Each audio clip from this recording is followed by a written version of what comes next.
Hello दोस्तों, तो कैसे हैं आप सब। आई होप आप सब ठीक ही होंगे। तो आज के इस वीडियो में हम देखेंगे गुड डॉक्यूमेंटेशन प्रैक्टिसेस, जीडीपी क्या होती है। तो मेरा नाम है रोहित और आज हम शुरू करते हैं अपना टॉपिक जीडीपी। तो इसमें सबसे पहला टॉपिक है व्हाट इज जीडीपी, यानी कि जीडीपी है क्या आखिर। जीडीपी में क्या होते हैं, GDP refer to the set of systematic guidelines followed in the pharmaceutical industry। इसमें क्या होता है कि एक सेट ऑफ सिस्टमिक गाइडलाइंस का सेट होता है जो कि फार्मास्यूटिकल इंडस्ट्री या फूड इंडस्ट्री या फिर जो मेडिकल डिवाइसेस इंडस्ट्री होती है उसमें इसका यूज होता है। वो जो इंश्योर करता है डॉक्यूमेंटेशन को, जो यानी कि जो डॉक्यूमेंट्स बने हैं वो कैसे होने चाहिए, एक्यूरेट होना चाहिए, रिलायबल होना चाहिए। रिलायबल मतलब वो रियलिटी होना चाहिए उनमें थोड़ा। इसके बाद compliant with regulatory standard, compliance है जो उसकी रेगुलेटरी स्टैंडर्ड के हिसाब से होना चाहिए, जैसे कि यानी कि जो भी रेगुलेटरी एजेंसी है उसके ही गाइडलाइंस के हिसाब से वो जो डॉक्यूमेंटेशन है वो मेंटेन होना चाहिए। तो ये हो गया डॉक्यूमेंटेशन। अब इसके बाद comment and clarification, factual, concise and traceable.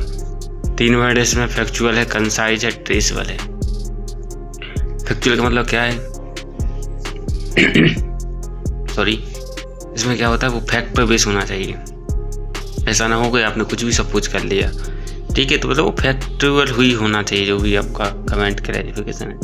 Concise मतलब इसको आप 1 बार 2 बार 4 बार जितनी बार यूज करें, जो भी रिजल्टेड आए, जो चीज़ें आए वो वही आए जो भी एक बार आई हैं। ट्रेसेबल का मतलब ये है जो भी आप जहाँ पर ढूंढना चाह रहे हैं, जैसे कि आपने कोई डॉक्यूमेंट बना दिया उसमें मान लो पीएच ढूंढना है, पीएच मतलब किसी डॉक्यूमेंट में पीएच का बनाया, उसमें पीएच कैसे ढूंढेंगे तो तुरंत ही आइडेंटिफाइड हो जाए, ट्रेसेबल हो जाए, मतलब वो चीज़ मिल जाए। तो उसके लिए भी जीडीपी का यूज होता है। अब बात की जाए जीडीपी की जो रेगुलेटरी गाइडलाइंस होती है, जैसे कि यूएसएफडी जो अमेरिका की यूएसए की जो रेगुलेटरी बॉडी है ड्रग्स की, उसमें कहाँ पे किया गया है 21 CFR के पार्ट 21(1) में इसको मेंशन किया गया है जीडीपी को क्या रूल्स रेगुलेशन होना चाहिए। अब बात की जाए EMA की, America European medical agency, Europe में इसको यूड्रालेक्स वॉल्यूम 4 में इस चीज़ को मेंशन किया गया है। MHRA medicinal health care product regulatory agency जो कि UK की है, जिसमें ऑरेंज गाइड में इस चीज़ को मेंशन किया गया है, जो भी rules guidelines pharmaceutical manufacture describe standard and create document इससे रिलेटेड इसमें मेंशन किया गया है। अब बात की जाए डॉक्यूमेंट, तो अपन ने देख रहे हैं इसमें वीडियो में ये डॉक्यूमेंट पे ज़्यादा बात हो रही, तो आखिरकार ये डॉक्यूमेंट है क्या। तो डॉक्यूमेंट को सिंपली ऐसा कोई material that provide official information serves as records, मतलब जो चीज़ रिकॉर्ड में रखी है वो ऑफिशियल इंफॉर्मेशन प्रोवाइड कराती है, वो डॉक्यूमेंट होता है। डॉक्यूमेंट क्या होता है, it is legal requirement to generate maintain document as an evidence, जो कि एविडेंस की तरह यूज होता है। जो any activity task operation testing carried out day to day work, जो भी हम डे टू डे वर्क कर रहे हैं, कैरी आउट जो भी वर्क कर रहे हैं एक्टिविटी एक एविडेंस होता है कोई भी डॉक्यूमेंट।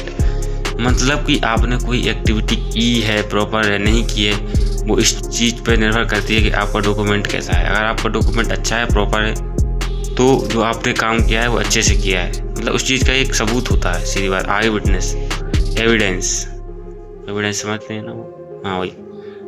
अब दे आर डायनेमिक का मतलब क्या होता है, मतलब आप इसमें चेंजेस कर सकते हैं, डॉक्यूमेंट का फॉर्मेट में चेंज कर सकते हैं, लेकिन जो भी डाटा होता है उसको चेंज नहीं कर सकते। ठीक है, डाटा इंटीग्रिटी पढ़ा है पढ़ने से पहले, तो वो भी है। लेकिन जो डायनेमिक का मतलब ये होता है कि आप उसका फॉर्मेट चेंज कर सकते हैं और इसकी जो डाटा है उसको चेंज नहीं कर सकते हैं। अब जो आपका डॉक्यूमेंट है वो रिटन भी हो सकता है, प्रिंट आउट भी हो सकता है, सॉफ्ट कॉपी भी होता है, तो ये डॉक्यूमेंट होते हैं। अब बात की जाए नेक्स्ट, व्हाट इज रिकॉर्ड्स क्या है। रिकॉर्ड क्या होता है, collection of real time data, इसमें जो भी आप रियल टाइम डाटा को कलेक्शन करते हैं वो चीज़ रिकॉर्ड कहलाती है। Document containing complete data are record, जो भी डॉक्यूमेंट्स का में कंप्लीट डाटा है और रिकॉर्ड्स उसका रिकॉर्ड होता है। Record are not dynamic, record को आप चेंज नहीं कर सकती हैं। जो चीज़ आपने जिस टाइम पे कर ली तो वही रहेगी। ऐसा नहीं है कि आपने कोई चीज़ 4 दिन पहले कर ली, अब बाद में उसमें आपको यहाँ वहाँ कर रही है तो वो डाटा इंटीग्रिटी हो जाता है, तो वो सब नहीं होता है। Record should be made at the time of each action.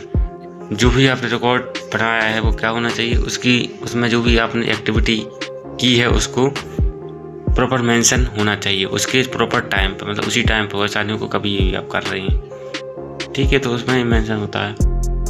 बात की है इम्पोर्टेंस ऑफ जीडीपी, यानी कि जीडीपी का महत्व क्या है। इसमें हम देखते हैं कि जीडीपी का महत्व क्या है। एक्चुअली में अपन जीडीपी पढ़ ही क्यों रहे हैं, तो क्या मतलब इसका। ये क्या करता है, assure that quality standard consistently meet. ये एश्योर करता है कि जो भी अपना प्रोडक्ट है वो क्वालिटेटिव रहे, उसका क्वालिटी स्टैंडर्ड प्रॉपर कंसिस्टेंटली हमें मिलती रहे, उसी हिसाब से मिलती रहे। इसके लिए हम इसको जीडीपी का यूज करते हैं।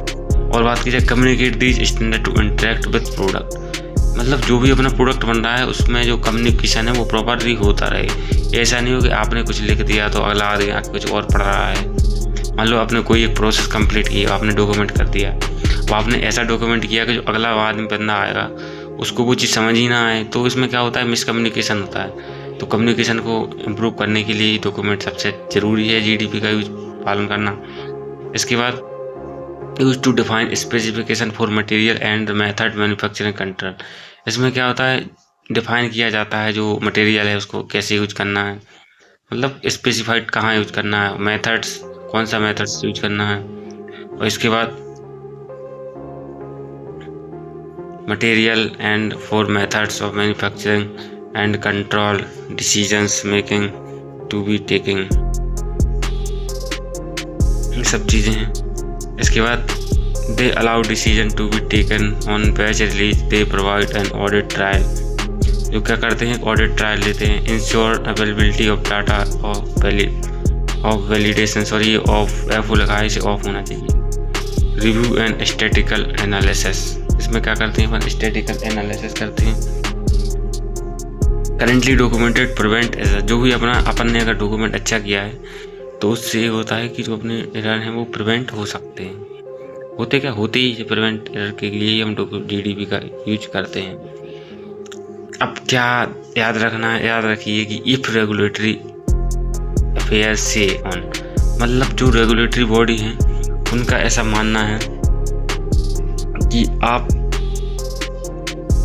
रेगुलेटरी बॉडी का ऐसा मानना है कि आपने यदि जो डॉक्यूमेंटेड है वो करेक्ट नहीं किया है, इसका मतलब वो आपने काम नहीं किया है, ऐसा उनका मानना होता है। क्योंकि वो लोग तो वहाँ पर उपस्थित होते नहीं हैं हमेशा, तो वो लोग क्या करते हैं, जैसे कि कहीं भी किसी कंपनी में कोई काम हो रहा है, कोई भी प्रोडक्ट बन रहा है, चाहे फार्मा हो, कोई भी कंपनी हो, मतलब मोस्टली अपन फार्मा की बात करेंगे क्योंकि हम फार्मा से बिलोंग करते हैं।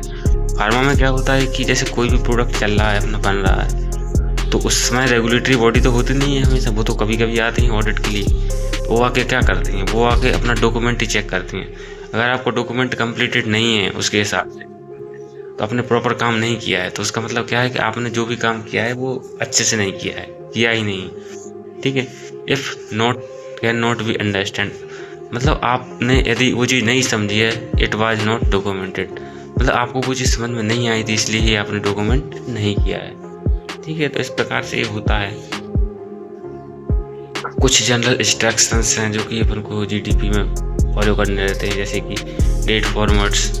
अब डेट फॉर्मेट्स अलग अलग हो सकता है, कई कंपनियों में DDMMYY होता है, कई की जगह DDMMYY 4 डिजिट होते हैं ईयर के, तो वेरी करता है उस कंपनी पर कैसे उसका फॉर्मेट है, ये अलग अलग हो सकता है, हर कंपनी का अपना अलग अलग होता है। मोस्टली ज़्यादातर DDMMYY यूज़ होता है, ये भी यूज़ होता है कई जगह, तो ये अलग अलग कंपनी में डिपेंड करता है।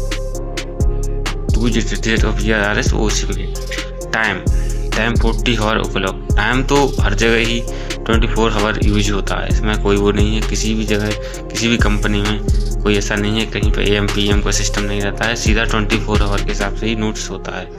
जैसे कि मान लो कुछ ने बोल दिया शाम के 5 बजे, तो शाम के 5 PM नहीं लगेंगे, वहाँ लगेंगे 17 PM, सॉरी 17 आवर HR, ठीक है।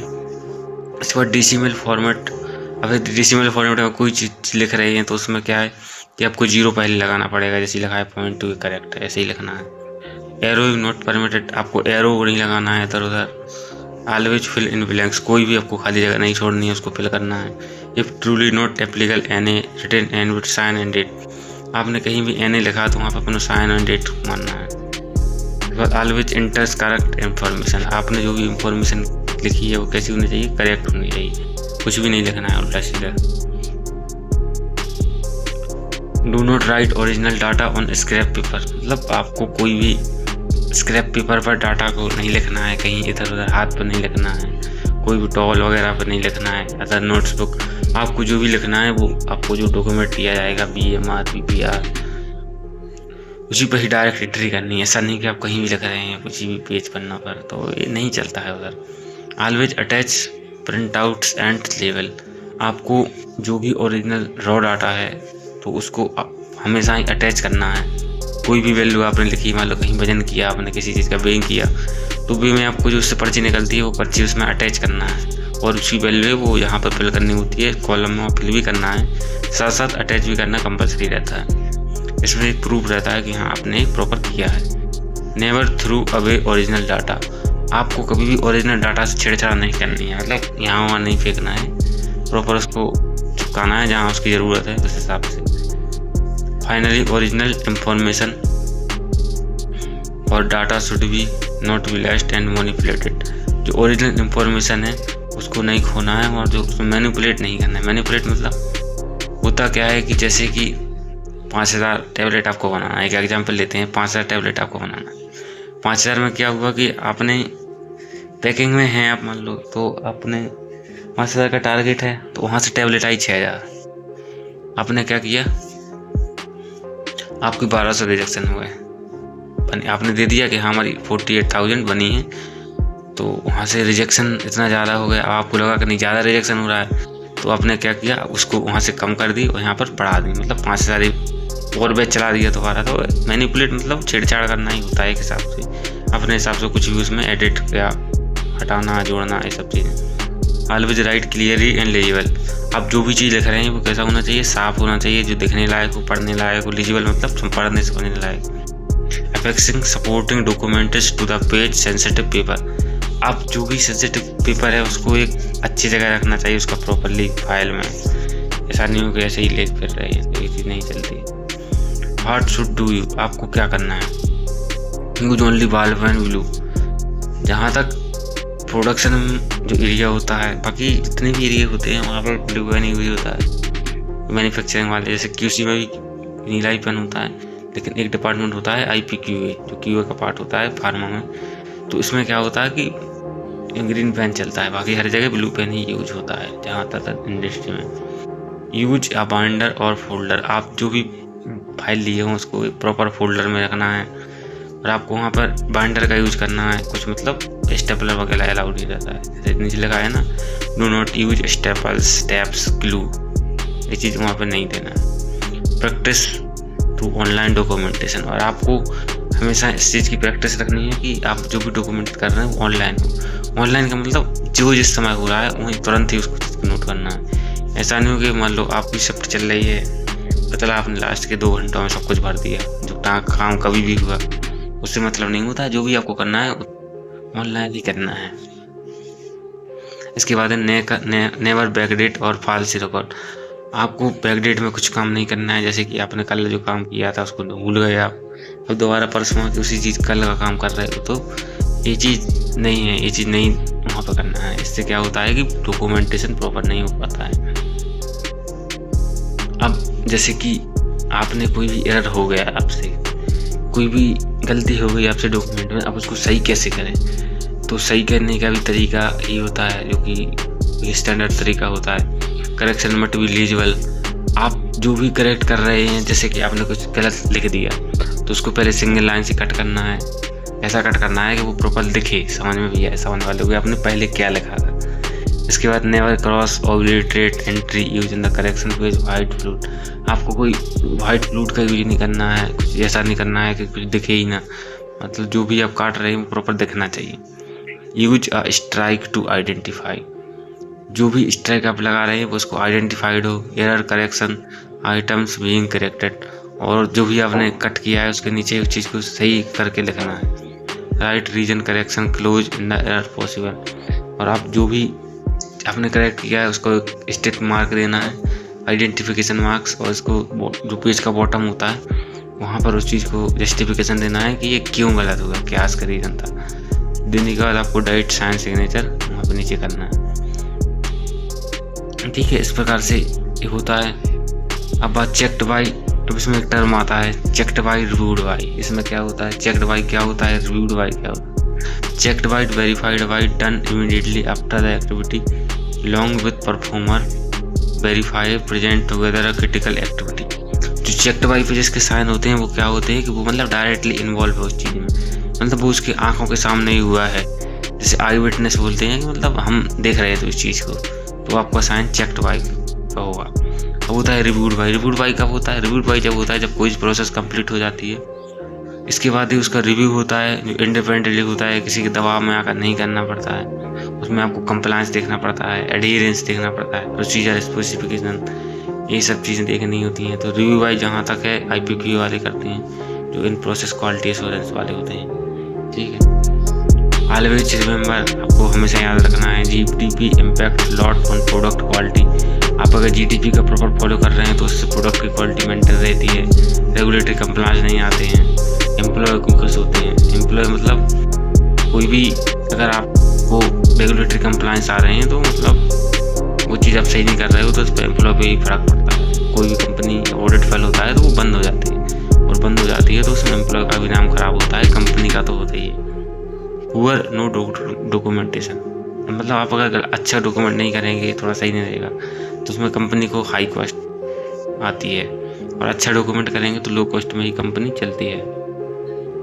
ठीक है, थैंक यू। तो इसी के साथ ही अपना ये वीडियो आज फिनिश हुआ। अब मिलते हैं आपसे किसी नए लेक्चर में नई इंफॉर्मेशन के साथ। फार्मास्यूटिकल इंडस्ट्री से रिलेटेड ये आपको इंफॉर्मेशन इस चैनल पर दी जाती है, तो अगर आपको कुछ अच्छा लगता हो तो कृपया सब्सक्राइब करें और अपना ख्याल रखें। Take care, bye bye, thank you.